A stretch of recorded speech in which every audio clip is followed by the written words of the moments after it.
Okay, det første vi vil vise, det er, at vi har forståelse for de 4 repræsentationsformer, som er funktionsforskrift, graf, sildeben og tekst. Og vi har startet med at lave en tekst, som er, at Gudrun har plukket 20 blommer, og hun spiser 4 om dagen. Til teksten har vi så lavet et sildeben, og den viser, at når der er gået 0 dage, så har hun stadig 20 blommer tilbage.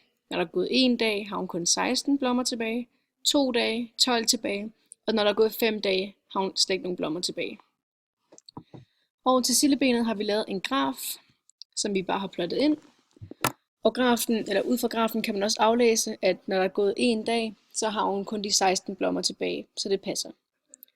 Og forskriften for den her graf, det er y er lige med minus 4x plus 20. Og de minus 4x, det er hældningen på grafen, og de 20 er skæringspunktet på y-aksen. Det næste vi vil vise, det er, at vi kan finde en forskrift ud fra 2 tilfældige punkter. Og vi har fundet 2 tilfældige, og vi har valgt 5,7 og 12,10. Og det første vi gør, er at finde hældningstallet. Og det gør vi ved at sige, at vi kigger på x-værdien først, som er 5, og fra 5 op til 12, der er 7, så det vil sige, at vi går 7 hen ad x-aksen. For at finde ud af, hvor mange vi går op ad y-aksen, kigger vi på y-værdien, som er 7, og fra 7 til 10 er der 3, så det vil sige, at vi går 7 hen ad x-aksen, og 3 op ad y-aksen, og det bliver 3/7 x. Så forskriften bliver, y er lige med 3/7 x plus b. I den her opgave vil vi så beregne skæringspunkt mellem 2 funktioner, og vi har valgt funktionerne, som hedder 4x plus 5, og den anden hedder minus 2x plus 20. Og for at finde skæringspunktet mellem 2 funktioner, vil vi godt starte med at få alle x-værdierne over på venstre side, og almindelige tal over på højre side. Og det gør vi ved, at vi starter med de minus 2x, og så siger vi plus 2x, så vi får 0x herover. Og når vi siger plus 2x på højre side, skal vi også sige plus 2x på venstre side, så det bliver 4x plus 2x. Og det bliver så 6x plus 5 er lige med 20.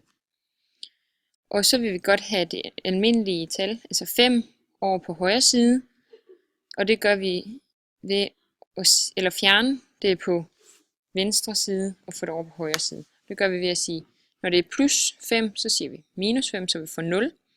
Så skal vi også sige minus 5 på højre side, så det bliver 6x er lige med 15. Så vil vi gerne nøjes med 1x, og det gør vi ved at sige 6x divideret med 6, så vi kun har et enkelt x.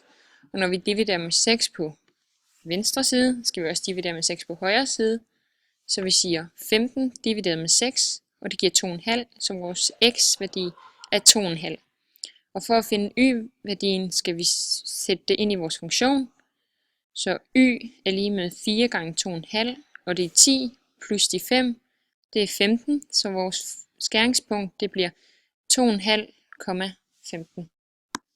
Så vil vi forklare, hvad ligefrem proportionalitet er, og det er, når en graf skærer i 0,0, og at funktionsforskriften for en ligefrem proportionalitet hedder altid y er lige med ax. Og så vil vi give et eksempel med, at Claus han er ude at køre i taxa, og der er intet startgebyr, og det gør, at der ikke er noget, at skæringspunktet på y-aksen er på 0. Og så per kilometer han kører, vil den altid have samme pris. Så når han har kørt 1 kilometer, er prisen 2 kroner, og 2 kilometer er prisen 4 kroner.